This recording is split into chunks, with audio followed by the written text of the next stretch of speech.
दोस्तों, नेपाल में काठमांडू के पास देवपाटन गांव में बागमती नदी के किनारे स्थित पशुपतिनाथ मंदिर करोड़ों हिंदुओं की आस्था का केंद्र है।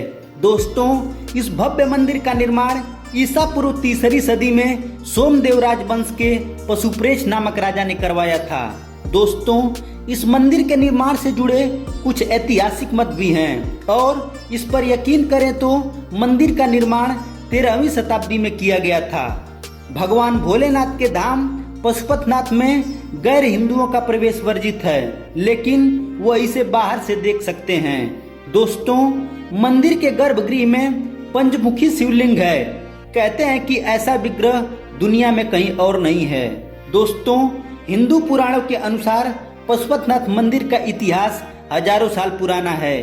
दोस्तों, पशुपतिनाथ मंदिर के इतिहास के बारे में बात की जाए तो एक कहानी काफी प्रचलित है। दोस्तों, भगवान शिव ने यहाँ पहुंचकर एक चिंकारे का रूप धारण किया और गहरी नींद में सो गए।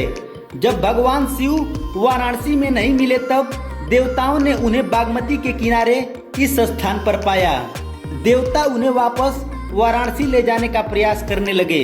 दोस्तों, इसी दौरान चिंकारे के रूप में भगवान शिव ने बागमती नदी के दूसरे किनारे की ओर छलांग लगा दी।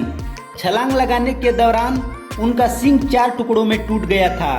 कहते हैं कि तभी से भगवान पशुपति चतुर्मुख लिंग के रूप में प्रकट हुए। दोस्तों, एक कहानी और भी प्रचलित है। करीब 4000 साल पुराने महाभारत की कथा के अनुसार जब पांडव स्वर्ग प्रयास के लिए हिमालय की ओर जा रहे थे, उस समय उत्तराखंड के केदारनाथ में भगवान शिव ने भैंसे के रूप में पांडवों को दर्शन दिया था। दोस्तों, दर्शन देने के बाद भैंसे के रूप में शिव वहीं जमीन में समाने लगे। यह देख भीम ने उनकी पूंछ पकड़ ली। यह जगह केदारनाथ के नाम से विख्यात हुई। दोस्तों, जबकि नेपाल में धरती से बाहर जहां उनका सिर प्रकट हुआ, वह पशुपतिनाथ के रूप में प्रसिद्ध हुआ। दोस्तों, आइए जानते हैं पशुपतिनाथ मंदिर से जुड़े कुछ रहस्य के बारे में। दोस्तों, विभिन्न प्रकार के विशेष अवसरों पर यहाँ पशुओं की बलि दी जाती है।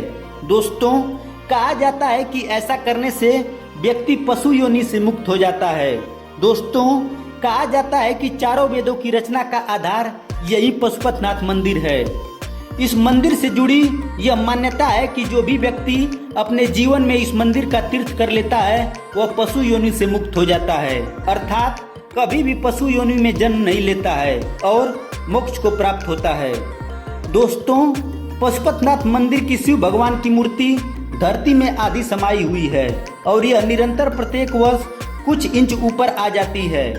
माना जाता है कि जिस दिन यह प्रतिमा धरती पर पूरी तरह ऊपर आ जाएगी, तब इस धरती पर महाप्रलय आएगी। दोस्तों, पशुपतिनाथ मंदिर में पशुपतिनाथ भगवान की पूजा दक्षिण भारत से आए हुए भारतीय ब्राह्मण करते हैं, अर्थात उन्हें ही पुजारी के रूप में विराजमान किया जाता है। दोस्तों, इस मंदिर के निकट आर्य घाट की मान्यता बहुत अधिक है।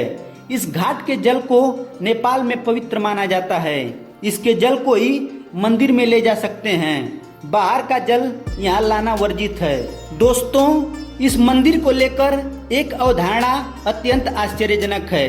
आप अक्सर जहाँ कहीं भी भगवान शिव के दर्शन करने जाते होंगे, वहाँ कहा जाता है कि बिना नंदी के दर्शन किए भगवान शिव का दर्शन पूर्ण नहीं माना जाता है, लेकिन इस स्थान की अवधारणा बिल्कुल अलग है। कहा जाता है कि पशुपतिनाथ मंदिर के शिवलिंग के दर्शन के बाद ही नंदी का दर्शन करना चाहिए, अन्यथा व्यक्ति फिर से पशु योनि में जन्म लेता है। दोस्तों, इसलिए इस मंदिर का दर्शन करने के पश्चात लोग नंदी का दर्शन नहीं करते हैं। दोस्तों, चतुर्मुखी लिंग के चारों मुख में एक हाथ में रुद्राक्ष की माला और एक हाथ में कुंडल विराजमान है।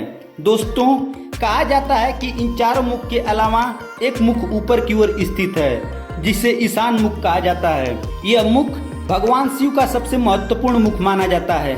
दोस्तों, इस मंदिर में विशेषकर सतज्योत मुख की पूजा की जाती है, जो कि पश्चिम की ओर स्थित है।